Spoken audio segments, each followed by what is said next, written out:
Assalamu alaikum wa rahmatullahi wa barakatuh.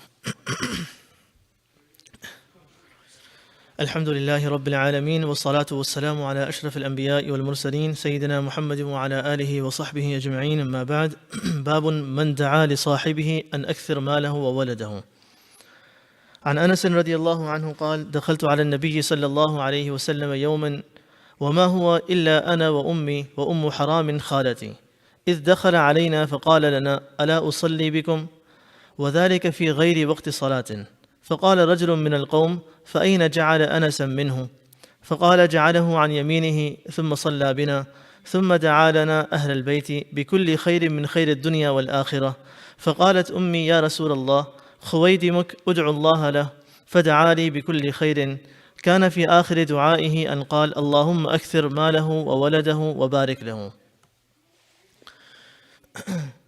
So we are starting chapter number 48 today of Adab Al Mufrad, and this chapter is about making dua for someone for increase of his wealth and his children. So making dua for someone that Ya Allah give this person more wealth and Ya Allah give this person more children. So what is the ruling or what is the method of making this type of dua for someone? And then in this chapter, Imam Bukhari rahimahullah brings the hadith of Anas radiallahu anhu. That Anas radiallahu anhu says that I once went to Rasulullah sallallahu alayhi wa sallam. دخلت على النبي صلى الله عليه وسلم يوما. Why did Anas radiallahu anhu go to Rasulullah sallallahu alayhi wa sallam? The scholars mentioned that the reason for this was he wanted to invite him to his house. As the next paragraphs, next sentences tell us that the reason why Anas radiallahu anhu came to Rasulullah sallallahu alaihi wasallam was to invite him to his house. So I went to Rasulullah sallallahu alaihi wasallam one day, and then so now here there's something that's not mentioned, but it is understood that it was for inviting him to his house. And then Anas radiallahu anhu further says, وَمَا هُوَ إِلَّا أَنَا وَأُمِّي وَأُمُّ حَرَامٍ خَالَتِي. And it was only three of us, me, my mother, and my maternal aunt, Haram radiallahu anha. Anas radiallahu anhu's mother's name was Sulaym radiallahu anha. And her sister, meaning Anas radiallahu anhu's maternal aunt, her name was Haram radiallahu anha. So there were three of them, Anas radiallahu anhu, his mother Sulaym radiallahu anha, and his aunt Haram radiallahu anha. And then he says, إِذْ دَخَلَ عَلَيْنَا فَقَالَ لَنَا أَلَا أُصَلِّي بِكُمْ. When Rasulullah sallallahu alaihi wasallam then came to our home, he said to us, should I not perform salah for you?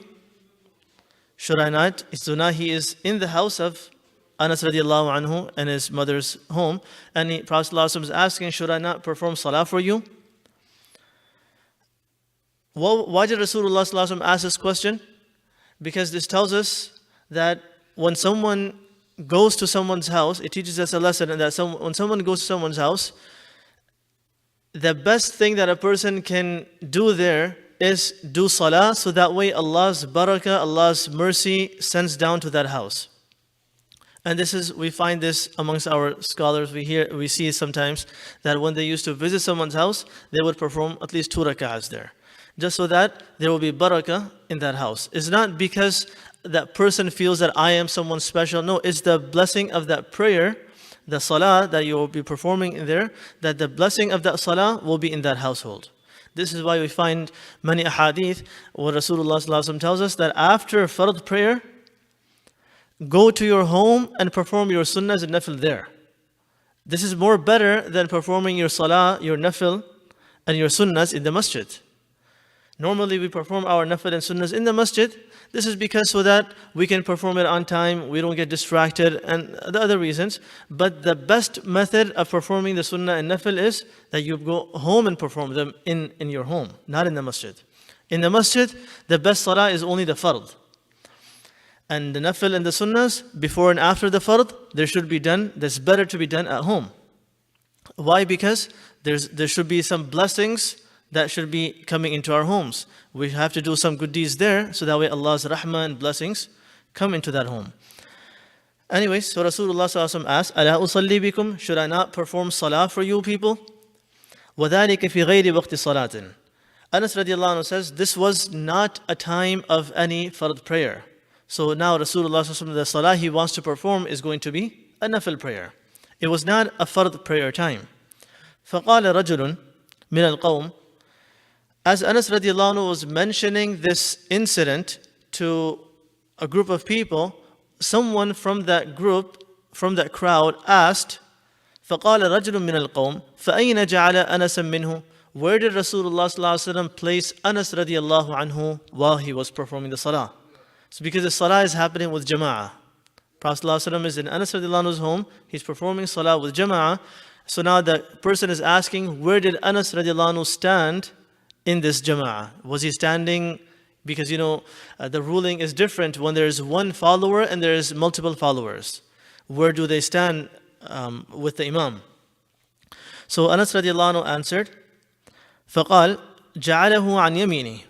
That Rasulullah ﷺ placed Anas radiallahu anhu at his right side.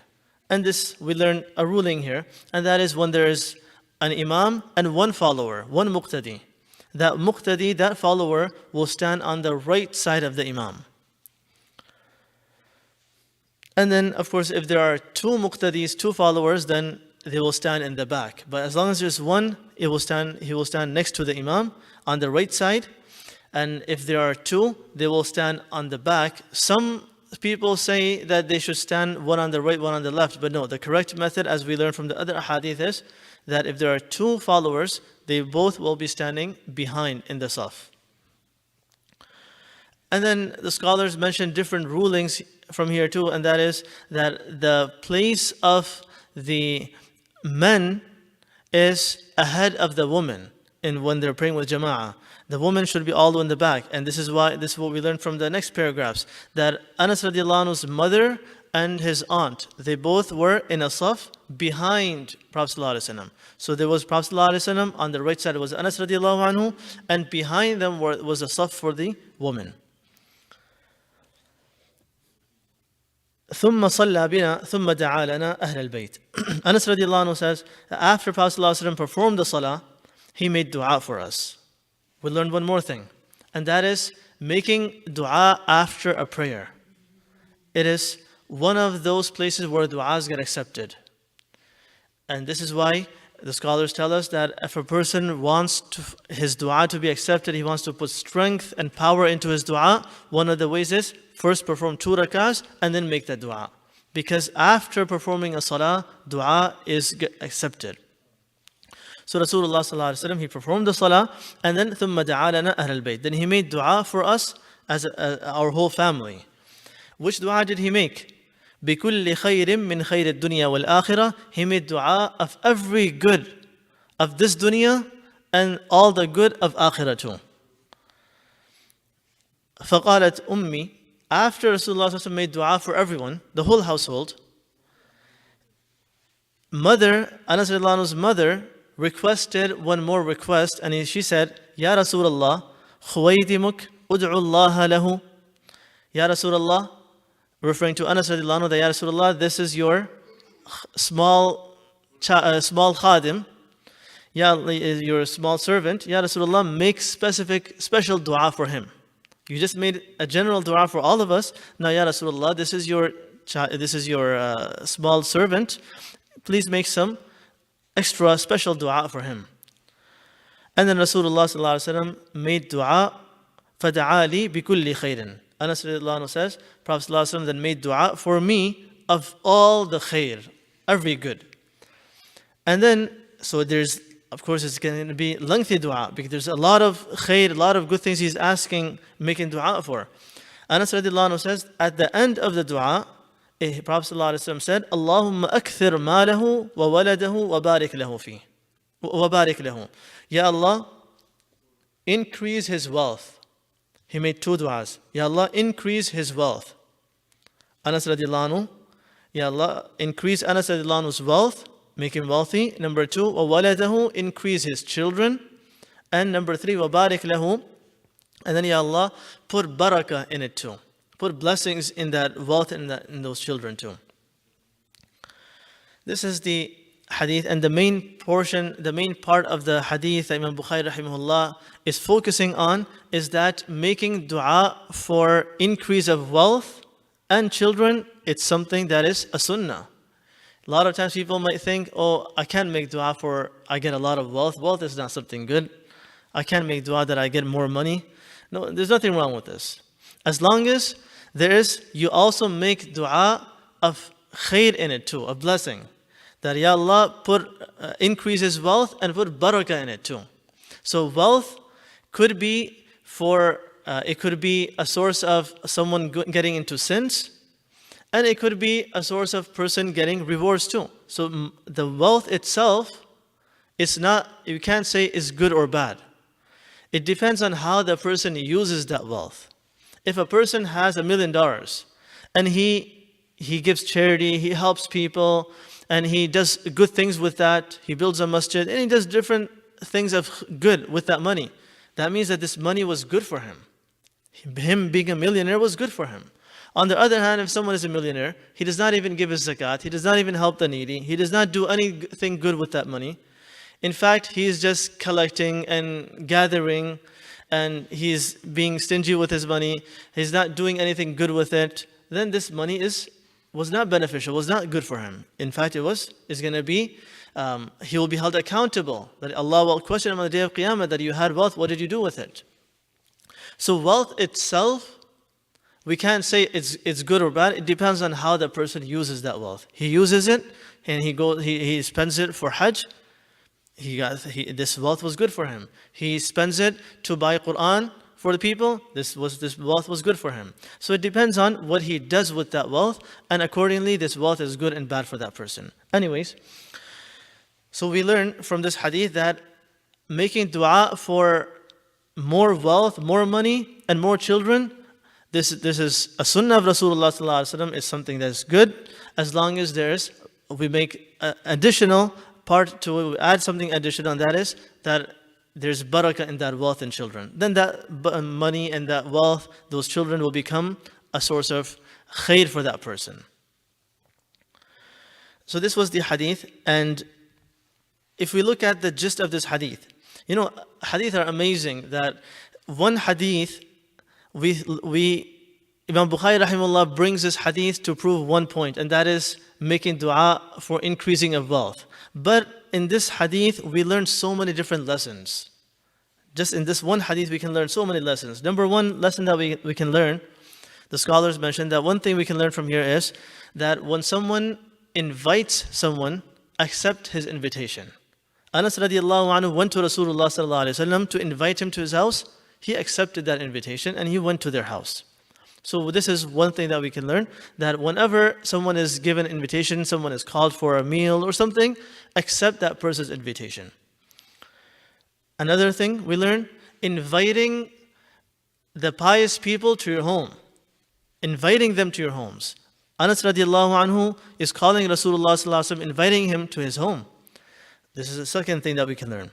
Number three, Rasulullah sallallahu alaihi wasallam performing salah in that house where he's invited. Another lesson, that when you go to someone's house and you're invited, at least take a few minutes and perform 2 rakahs in that house. Go on the side, perform 2 rakahs, so that way there is khair and barakah. You're giving khair and barakah through your salah in that house. Number 4, that we can learn from this hadith, making dua after a prayer. I just mentioned earlier that it is one of those places where du'as get accepted, one of those times when du'as get accepted, that when a person makes dua after performing salah. Number 5, that we can learn is making dua out loud. Many times, most of the time, Prophet ﷺ used to make his dua in a low tone, but sometimes he would make it in a loud tone too. So others can listen, others can hear, others can learn, others can say Ameen too. So sometimes it should be loud too. It shouldn't always be in a low tone. So this is another thing. Sometimes make dua out loud, especially if there are those who can learn dua from you, who you can teach to, who can benefit from that dua. Do it out loud. Number 6 or number 5, requesting a pious person, a God-fearing person, someone elderly, requesting him to make dua for you. Anas radiallahu anhu's mother says, "Khwaydimuk ud'u Allah lahu." Ya Rasulullah, this is your servant, this is your khadim, make dua for him. So requesting elders and the scholars and the pious people to make dua for you. This is also one thing that we can learn from here. Number 6 that we can learn is Anas radiallahu anhu was the khadim of Rasulullah sallallahu alayhi wa sallam. Khidmah. This is something that normally is not talked about. Doing khidmah, helping others. There's so many virtues, blessings for doing khidmah of someone. Just this khidmah, just helping someone, this itself is a great deed, a great amal, and a lot of virtues. In fact, today in the 5th year class in Mishkat, we were reading one hadith, and it was related to this khidmah, so I'll share this too. It was the chapter that we were learning today in Mishkat was the chapter about shafa'ah, intercession on the day of Qiyamah. How Rasulullah ﷺ mentions that in a hadith that different people will intercede for different people on the day of Qiyamah. So there's a person that has committed major sins. He is supposed to be going to Jahannam, and someone will go to Allah, Ya Allah, that person, can you let him enter into Jannah, please? And this person will beg Allah, and Allah subhanahu wa ta'ala, through this person's intercession, will take that person out of Jahannam. So this is shafa'ah, and we learned this from many ahadith. So there's one hadith that we read in that chapter. There will be a person in Jahannam. It was a lengthy hadith, but the portion of the hadith is, there will be a person in Jahannam. And Allah subhanahu wa ta'ala will tell the people of Jannah to pass by the Jahannam. The people of Jannah will be told to pass by, just walk by, and just look at the Jahannam and look at the people of Jahannam. So as these people are walking by, the people of Jannah are walking by the Jahannam, a person from the Jahannam will see this person and say, "Hey, do you remember me? I was the one that gave you water one day." That's all he says. The person in the Jahannam, he says to that person of Jannah that's walking by that, "Do you remember me? I gave you water one day." That's all the khidmah he did. He gave this person, this Jahannami person of Jahannam, gave the person that was in Jannah, he gave him water. This ends right there. And that person of Jannah that was walking by, later on goes to Allah, "Ya Allah, there was a person in Jahannam, he gave me water. Ya Allah, can you allow him to come to Jannah too?" And Allah subhanahu wa ta'ala will accept his prayer, and he will take that person out of Jahannam and put him in Jannah. Why? Because this person did khidmah. And result of that person who he did the khidmah of, he was in Jannah, so he asked Allah, and Allah took that person out of Jahannam and put him in Jannah too. So khidmah is a very amazing and a great deed. So Khuwaydimuk, Anas radiallahu anhu was the khadim, the servant of Rasulullah sallallahu alayhi wa sallam. Another thing that we learn, the love of a mother for the children. How Allah subhanahu wa ta'ala put this amazing love in the hearts of the mothers for their children. We can learn that here, that when Rasulullah sallallahu alaihi wasallam made dua for the entire household, he made dua for Anas radiallahu anhu, he made dua for his mother, his aunt, he made dua for the whole household. At the end, the mother says, "Ya Rasulullah, can you make special dua for my child?" So this is the love that mother says, "No, I want something more special for my child." So the love that Allah subhanahu wa ta'ala has placed in the hearts of the mother, we can see that here too. Another thing that we can learn is that, and the main portion of the hadith Imam Bukhari rahimahullah was focusing on, making dua of increasing your wealth and increasing your children. This is something of khair, this is something of a sunnah of Rasulullah sallallahu alaihi wasallam. He used to make this dua for others. Ya Allah, increase their wealth, increase their children, and Ya Allah, put barakah, put blessings in their wealth and their children too. This hadith ends over here, but there's another hadith that has a little bit more detail. I'll just mention that too. Anas radiallahu anhu says that Rasulullah sallallahu alaihi wasallam made 4 du'as for me. 4 du'as specifically for me. First dua that he made for me was, Ya Allah, increase his wealth. And number 2, Ya Allah, increase his children. And number 3, Ya Allah, increase his life, his age. And number 4, Ya Allah, give him full maghfirah. Forgive all of his sins. So Anas radiallahu anhu says that all 4 of these du'as Rasulullah made for me. The first dua that he made, increase of wealth. Anas radiallahu anhu says that I seen the effect of this. That Allah subhanahu wa ta'ala gave me so much wealth that it is mentioned about Anas radiallahu anhu's farm. I'm not sure if that, no, I don't think that is still there. There's different gardens in Medina Munawwara today, Salman Farsi radiallahu anhu's garden and different ones. I'm not sure if Anas radiallahu anhu's garden is still there, but it is mentioned that Anas radiallahu anhu had a garden, and the effect of Prophet ﷺ's dua was that Anas radiallahu anhu's garden used to give fruits 2 times a year. Whereas everyone else's garden was giving fruits once a year, his was giving twice a year. So Rasulullah ﷺ made dua for barakah in his increase of his wealth, and people saw this. And second dua he made was increase his children. Anas radiallahu anhu at this time, he was a small child, a small servant. The effect of this dua later on happened that Anas radiallahu anhu himself says that after he got old, he was telling his students or the people around him that I myself, with my own hands, have buried more than 100 people from my children and from my grandchildren. He had buried over 100 people that were only from his children and his grandchildren. That's how much Allah subhanahu wa ta'ala increase his children. That just the ones that passed away in his life, not the ones that were alive, just the ones that passed away in his life were over 100. How is that possible? This is dua of Rasulullah sallallahu alaihi wasallam. And then the third dua Rasulullah sallallahu alaihi wasallam made, increase his age. And Anas radiallahu anhu himself says that my age became so long that when I used to be in the gathering of people, he's telling his students that when I'm sitting with the gathering of people, I am ashamed to sit in them because everyone is younger than me. I'm the oldest amongst them. So he was so old that there was no one his age when he used to sit in the gatherings. And the fourth dua Anas radiallahu anhu says that Prophet ﷺ made for me was the dua of maghfirah, forgiveness. He says that I hope just as the previous 3 were accepted, the fourth one inshallah will be accepted for me too. So this is a few things that we learn from this hadith. And the next hadith is related to the previous hadith that we just read, that how the mothers have amazing love for their children. And there's an incident mentioned here, Imam Bukhari rahimahullah mentions an incident about that, the love of mothers for the children. عن أنس بن مالك رضي الله عنه قال جاءت امرأة إلى عائشة رضي الله عنها فأعطتها عائشة 3 تمرات.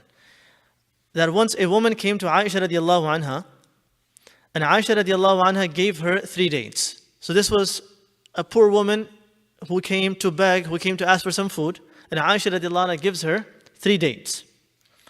فأعطت كل صبي لها تمرة.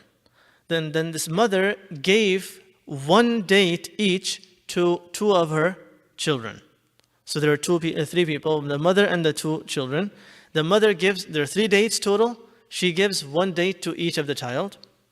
وأمسكت لنفسها تمرة, and she keeps 1 for herself. فأكل الصبيان التمرتين ونظرا إلى أمهما. These 2 children ate their dates quickly and then started to stare and started to look at the mother who was about to eat her date. فعمدت إلى التمرة فشقتها. When the mother saw that my children are looking at me and a date in my hand, she takes that date and breaks it in half, and she gives each half to both the children. فأعطت كل صبي نصف تمرة. She gives half the date to each of the two children, and then they left.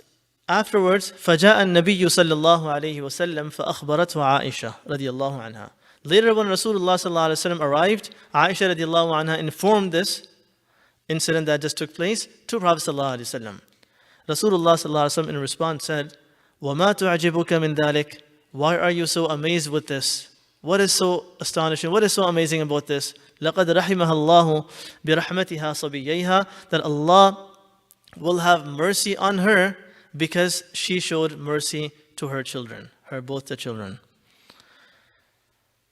So this was another hadith that Imam Bukhari rahimahullah brought to prove the previous point, and that was how Allah subhanahu wa ta'ala has placed this love in the hearts of the mothers for their children. And they will sacrifice whatever they can, they will stay hungry, and they will make sure that the children can be in the best state.